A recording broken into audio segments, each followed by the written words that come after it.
Mengenal fenomena El Nino yang bisa sebabkan bencana kekeringan.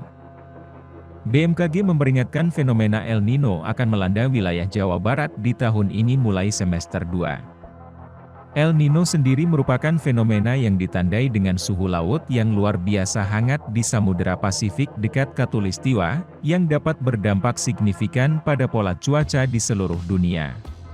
Saat kondisi normal di Samudera Pasifik, angin akan bertiup ke barat sepanjang ekuator dan membawa udara hangat dari Amerika Selatan menuju Asia. Untuk menggantikan udara hangat yang berpindah itu, udara dingin naik dari kedalaman lautan, dan proses itu disebut upwelling. El Nino dan La Nina merupakan dua pola iklim berlawanan yang merusak kondisi normal di Samudera Pasifik. Dampak El Nino dapat bervariasi tergantung pada kekuatan dan durasi fenomena tersebut terjadi. Berikut beberapa dampak umum dari fenomena El Nino. 1. Kekeringan dan banjir. El Nino dapat menyebabkan peningkatan curah hujan di beberapa wilayah dan kondisi kekeringan di wilayah lainnya.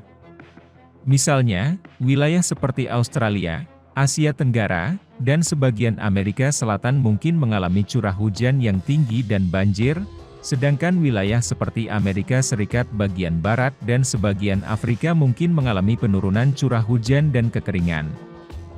2. Gangguan pada ekosistem laut. Suhu laut yang lebih hangat terkait dengan El Nino dapat berdampak pada kehidupan laut, termasuk terumbu karang, populasi ikan, dan distribusi spesies laut.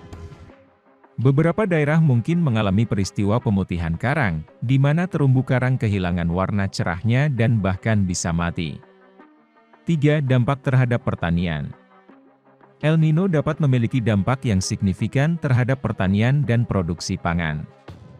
Kondisi kekeringan di beberapa wilayah dapat menyebabkan gagal panen dan berkurangnya hasil pertanian, yang mempengaruhi pasokan dan harga pangan global. 4. Perubahan pola cuaca global.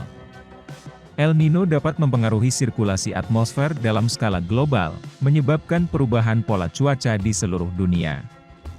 Hal ini dapat mengakibatkan badai yang lebih sering dan intens, aktivitas badai yang berubah, dan pergeseran suhu dan pola curah hujan.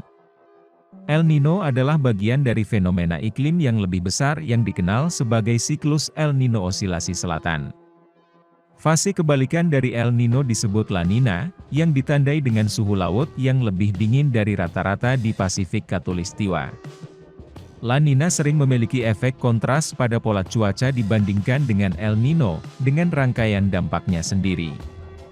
Peristiwa El Nino terjadi secara tidak teratur, biasanya setiap 2 hingga 7 tahun, dan intensitas serta durasinya dapat bervariasi.